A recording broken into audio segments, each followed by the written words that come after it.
ఇండియాలోనే అతి తక్కువ ధరలకి రత్నాలనందించే ఏకైక సంస్థ 6JVR.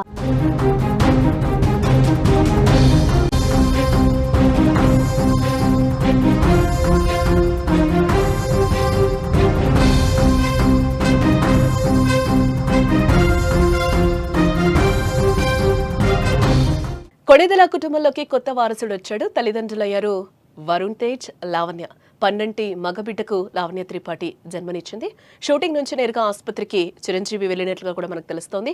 వరుణ్, లావణ్యలకు శుభాకాంక్షలు వెల్లువెత్తుతున్నాయి సోషల్ మీడియాలో. ఈ శుభవార్తతో కొణిదెల కుటుంబంలో పండగ వాతావరణం నెలకొందని కూడా చెప్పుకోవచ్చు. మెగా కుటుంబంలో ఆనందం వెల్లివిరుస్తోంది. ప్రముఖ నటుడు వరుణ్ తేజ్, ఆయన సతీమణి నటి లావణ్య త్రిపాఠి తల్లిదండ్రులయ్యారు. హైదరాబాద్లోని ఓ ప్రైవేట్ ఆసుపత్రిలో లావణ్య పన్నంటి మగబిడ్డకు జన్మనిచ్చారు. ఈ వార్త తెలియగానే మెగాభిమానులు, ఇటు సినీ ప్రముఖుల నుంచి కూడా సోషల్ మీడియా వేదికగా శుభాకాంక్షలు వారికి వెల్లువెత్తుతున్నాయి. ఇక విషయం తెలిసిన వెంటనే మెగాస్టార్ చిరంజీవి తన కొత్త చిత్రం మన శంకర వరప్రసాద్ గారు షూటింగ్ నుంచి నేరుగా ఆసుపత్రికి చేరుకున్నారు. అక్కడ వరుణ్ తేజ్, లావణ్యలను కలిసి తన అభినందనలు, ఆశీస్సుల్ని అందజేశారు. ఆయన కుటుంబంలోకి కొత్త సభ్యుడి రాక పట్ల ఆయన ఎంతో సంతోషాన్ని వ్యక్తం చేస్తున్నట్లుగా సమాచారం. ప్రస్తుతం తల్లి, బిడ్డ ఇద్దరు కూడా ఆరోగ్యంగా ఉన్నారని ఆసుపత్రి వర్గాలైతే అంటున్నాయి. ఇదిలా ఉంటే వరుణ్, లావణ్యల ప్రేమ వివాహం గత ఏడాది జరిగిన విషయం కూడా మనకి తెలిసిందే. ఇప్పుడు తమ కుటుంబంలోకి చిన్నారి అడుగు పెట్టడంతో వారి ఆనందానికి అవధులు లేకుండా పోయాయని చెప్పుకోవచ్చు.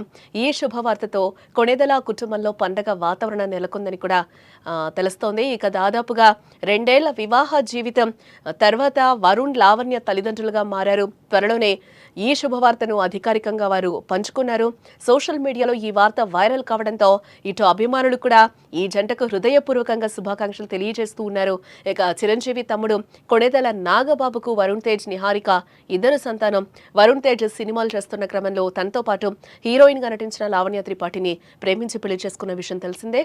వీరి పెళ్లిని కుటుంబ సభ్యులు అంగరంగ వైభవంగా నిర్వహించారు. ఇలా పెళ్లైన 2 ఏళ్ల తర్వాత మళ్లీ కొణిదెల కుటుంబంలో పండగ వాతావరణం నెలకొందని చెప్పుకోవచ్చు. ఇది తెలిసిన మెగా అభిమానులు ఎంతో సంతోషాన్ని వ్యక్తం చేస్తున్నారు. మరో నెల రోజుల్లో దీపావళి పండుగ ఉంది. అయితే మెగా ఫ్యామిలీలో మాత్రం దీపావళి ముందుగానే వచ్చిందంటూ కూడా సంబరాలు చేసుకుంటున్నారు.